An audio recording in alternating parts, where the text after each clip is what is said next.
Drama tak terduga menghantam bulu tangkis Indonesia saat juara Australia Open 2025 Raymond/Joaquin secara mengejutkan dicoret dari skuad SEA Games 2025.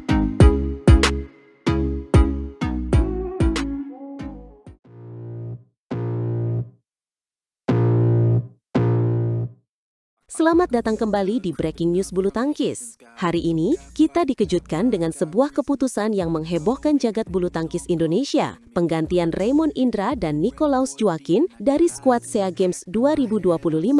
Ini sungguh di luar nalar Speaker 1. Bagaimana bisa pasangan yang baru saja mengukir sejarah sebagai juara Australia Open 2025, sebuah turnamen bergengsi, justru dicoret dari tim nasional untuk SEA? Sebuah pertanyaan besar menggantung di benak para penggemar.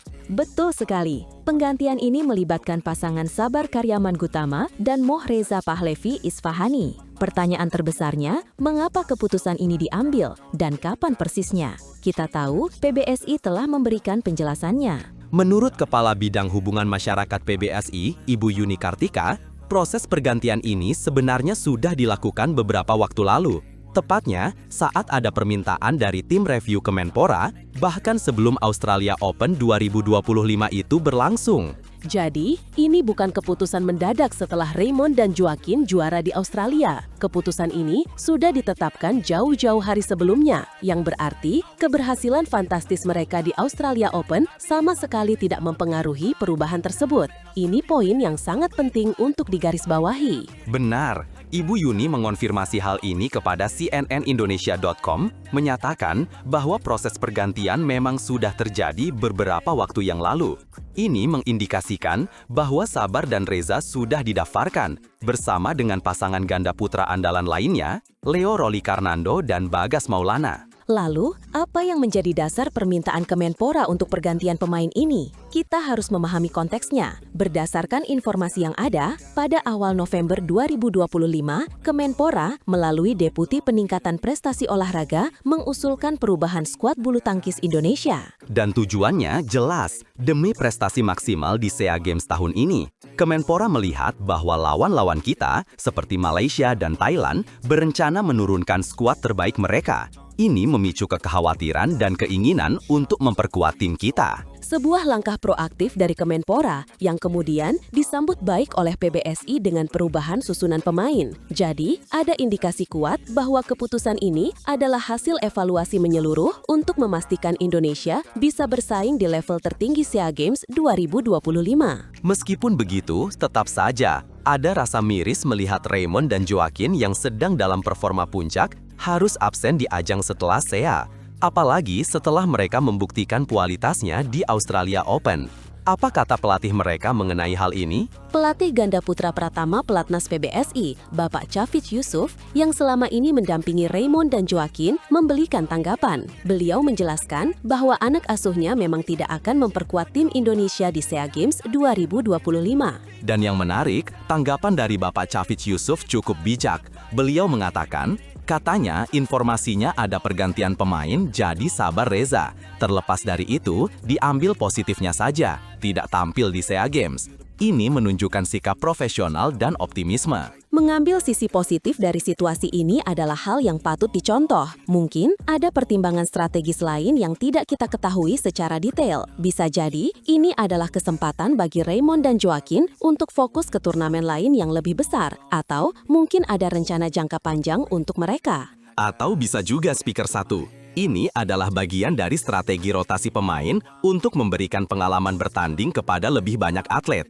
Sabar dan Reza sendiri adalah pasangan yang tidak bisa diremehkan. Mereka punya kualitas dan pengalaman yang dibutuhkan. Tentu saja, baik Sabar Reza maupun Raymond Joaquin, keduanya adalah aset berharga bulu tangkis Indonesia. Keputusan ini mungkin berat, tetapi kita berharap ini adalah yang terbaik untuk prestasi bulu tangkis Indonesia secara kancah internasional. Jadi, meskipun ada rasa kecewa dari para penggemar, kita harus menghormati keputusan yang telah dibuat oleh PBSI dan Kemenpora. Fokus kita sekarang adalah mendukung Sabar Reza, Leo Bagas, dan seluruh tim bulu tangkis Indonesia untuk membawa pulang medali emas sebanyak-banyaknya dari SEA Games tahun ini. Semoga keputusan ini memang yang terbaik dan membuahkan hasil manis di kiprah para wakil Indonesia di SEA Games 2025.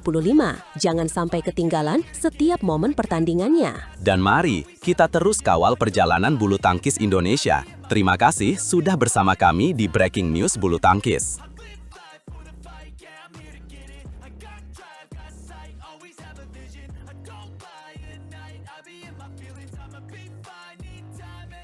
Saksikan bagaimana duo ganda campuran Indonesia, Dejan dan Bernardin, menghempaskan unggulan Malaysia dalam laga penuh drama di Syed Modi International 2025. Selamat datang kembali di analisis bulu tangkis yang paling mendalam dan penuh kejutan.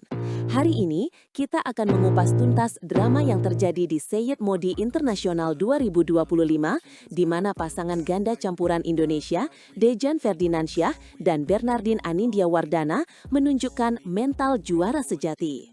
Betul sekali. Pertandingan melawan Wong Tianchi dan Lim Chiu Sien dari Malaysia ini sungguh di luar dugaan. Siapa sangka, pasangan yang secara peringkat jauh di bawah lawan, yaitu peringkat 103 dunia, mampu menumbangkan unggulan Malaysia yang berada di peringkat 36 dunia dalam rubber game. Ini bukan hanya sekedar kemenangan, ini adalah pernyataan. Sebuah pernyataan yang sangat jelas, mengingat bagaimana jalannya pertandingan, terutama di game pertama. Dejan dan Bernardin memulai dengan sangat buruk, tertinggal 0,5 poin begitu saja. Kehilangan 5 poin beruntun di awal game pertama, itu tekanan yang luar biasa kan? Tentu saja, tekanan mental pasti ada, apalagi menghadapi lawan yang lebih diunggulkan. Tapi kita lihat, setelah itu, Dejan mulai melancarkan smash bertubi-tubi, Bernardin dengan strategi servisnya, dan mereka berhasil mencetak 3 poin beruntun. Itu menunjukkan adaptasi yang cepat. Dan dari situ, meskipun Wong dan Lim sempat menjauh lagi, 6-3, mereka tidak panik. Kesalahan dari lawan dimanfaatkan dengan baik, memperkecil selisih menjadi 5-6. Rally-rally panjang mulai terjadi, dan disitulah kita melihat Dejan dan Bernardin mulai bisa mengantisipasi permainan unggulan Malaysia ini. Momen krusialnya saat skor menjadi imbang speaker 1. Dan bahkan berbalik unggul setelah pukulan Wong melebar. Sayangnya, ada kesalahan dari Bernardin di net, membuat skor setara lagi hingga 8-8. Tapi semangat mereka tidak pernah padam. Benar sekali, mereka kembali melebarkan jarak 10-8 berkat keuntungan dari kesalahan lawan. Wong dan Lim mencoba menipiskan selisih, namun Dejan dan Bernardin menjaga posisi tetap memimpin hingga interval. Setelah rehat, Wong dan Lim kembali mendekat 10-11, namun keunggulan tetap di tangan wakil Indonesia. Dan puncaknya di game pertama speaker 1, saat Dejan menghujani smash untuk unggul 19-14. Meskipun lawan sempat menipiskan poin menjadi 15-20, pukulan menyilang Dejan yang membuat Wong terjatuh, mengunci game pertama ini untuk Indonesia dengan skor 21-15. Kemenangan game pertama yang penuh perjuangan. Kemenangan game pertama yang luar biasa, tapi seperti yang sering terjadi dalam bulu tangkis, euforia itu tidak bertahan lama. Game kedua dimulai dengan skenario yang hampir sama. Dejan dan Bernardin kembali tertinggal 4 poin beruntun. Ya, Wong dan Lim belajar dari kesalahan mereka. Bermain lebih cepat dan bertahan membuat Dejan dan Bernardin kesulitan. Mereka sempat menjauh 8-2 dan kemudian 9-3. Ada momen di mana kita semua khawatir, apakah momentum game pertama akan hilang begitu saja? Kekhawatiran itu beralasan karena Wong dan Lim terus menjaga keunggulan. Meskipun Dejan dan Bernardin perlahan mendekat 7-10, Wong dan Lim berhasil mengunci interval dengan skor 11-7. Ini membuat game kedua terasa sangat berat bagi wakil Indonesia. Setelah jeda interval, Wong dan Lim semakin menjauh 12-5. Upaya pengejaran terus dilakukan. Tetapi, respons dari Wong dan Lim terlalu cepat. Meskipun ada peluang saat mereka menambah angka menjadi 11-15, kesalahan pengamatan kembali membuat lawan menjauh 16-11. Rentetan poin wakil Malaysia di akhir game kedua membuat laga harus berlanjut ke game penentuan. Dejan dan Bernardin memberikan perlawanan, tapi akhirnya harus mengakui keunggulan di game kedua dengan skor 12-21. Semua mata tertuju pada game ketiga yang akan sangat menentukan. Dan game ketiga dimulai dengan intensitas yang sangat tinggi. Rally-rally panjang langsung menghiasi awal pertandingan. Dejan dan Bernardin memimpin dengan rentetan 3-0 poin, sebuah awal yang menjanjikan setelah kekalahan di game kedua. Tapi kemudian kontroversi itu terjadi. Speaker 2, Dejan melakukan protes karena menganggap shuttlecock masuk melalui netting dan poin itu dianulir. Skor berubah menjadi 2-0 untuk keunggulan Dejan dan Bernardin, sebuah keputusan yang sempat memicu ketegangan namun tidak menggoyahkan fokus mereka. Itu dia, momen yang bisa saja meruntuhkan mental tim lain, tapi tidak bagi Dejan dan Bernardin. Mereka justru tampil lebih taktis, tidak memberi kesempatan lawan menambah angka dan melesat unggul jauh 6-0. Ini menunjukkan kematangan mental yang luar biasa.